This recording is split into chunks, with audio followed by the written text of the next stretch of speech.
Andhra Pradesh deputy CM Pawan Kalyan ఇటీవల తమిళనాడులోని మధురైలో జరిగిన మురుగన్ మానాడు సభలో పాల్గొన్న విషయం తెలిసిందే. అక్కడ పవన్ కొందరు నాస్తికులు కేవలం హిందూ మతాన్ని అడ్డం పెట్టుకుని విమర్శలు చేస్తున్నారని మండిపడ్డారు. మురుగన్ నామస్మరణంతోనే ఏ శత్రువైనా పరార్ అనే ఆశయాన్ని ముందుకు తీసుకెళ్తూ ధర్మ మార్గంలో పయనించాలి. ఒక క్రైస్తవుడు తన మతాన్ని గౌరవించవచ్చు, ఓ ముస్లిం తన మతాన్ని ఆచరించవచ్చు, కానీ హిందువు మాత్రం తన మతాన్ని గౌరవిస్తే అభ్యంతరమెందుకు అని పవన్ ప్రశ్నించారు. అలాగే సనాతన ధర్మంపై ఉదయనిధి స్టాలిన్ వంటి డీఎంకే నేతలు చేసిన విమర్శలపై పరోక్షంగా పవన్ స్పందించారు. ఈ పవన్ వ్యాఖ్యలపై డీఎంకే నేతలు మండిపడుతున్నారు. పవన్ కళ్యాణ్కి దమ్ముంటే 2026 ఎన్నికల్లో చెన్నైలోని ఏ నియోజకవర్గం నుంచైనా పోటీ చేసి గెలవగలరా అని ఆ రాష్ట్ర దేవాదాయ శాఖ మంత్రి శేఖర్ బాబు సవాల్ విసిరారు. పవన్ తమిళనాడు ఎన్నికల్లో గెలిచి చూపిస్తే ఆయన ఏం చెప్పినా తాము వినడానికి సిద్ధంగా ఉన్నామన్నారు.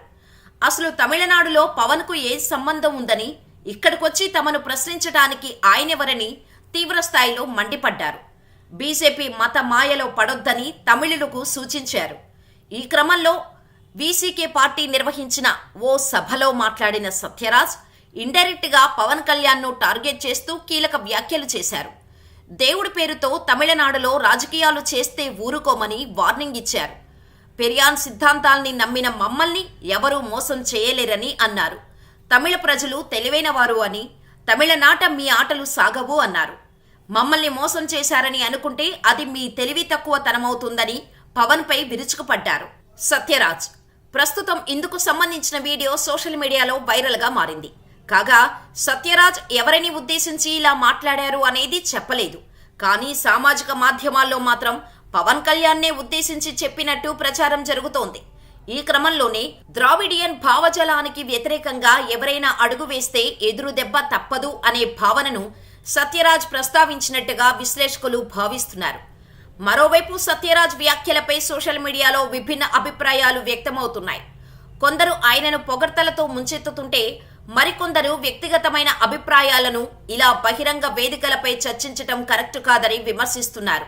అయితే సత్యరాజ్ గతంలోనూ పలుమార్లు మత రాజకీయాలపై తన అభిప్రాయాలను వ్యక్తం చేశారు.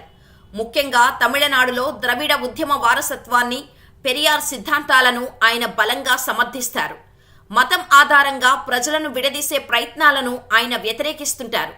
తాజాగా పవన్ కళ్యాణ్ వ్యాఖ్యలు హిందూ ఐక్యతపై దృష్టి సారించగా సత్యరాజ్ కౌంటర్ తమిళనాడులో పాతుకుపోయిన ద్రవిడ భావజాలం, సెక్యులర్ విలువలను ప్రతిబింబిస్తోంది. ఇదిలా ఉంటే తమిళనాడులో పవన్ కారణంగా మరోసారి డీఎంకే వర్సెస్ బీజేపీగా రాజకీయ రచ్చ మొదలైంది. భక్తి పేరుతో బీజేపీ రాజకీయం చేస్తోంది అంటూ డీఎంకే టార్గెట్ చేస్తుంటే అదే రీతిలో కౌంటర్ అటాక్ కు దిగారు బీజేపీ నేతలు. అయితే ఈ వ్యాఖ్యల పట్ల పవన్ కళ్యాణ్ ఇంకా స్పందించలేదు.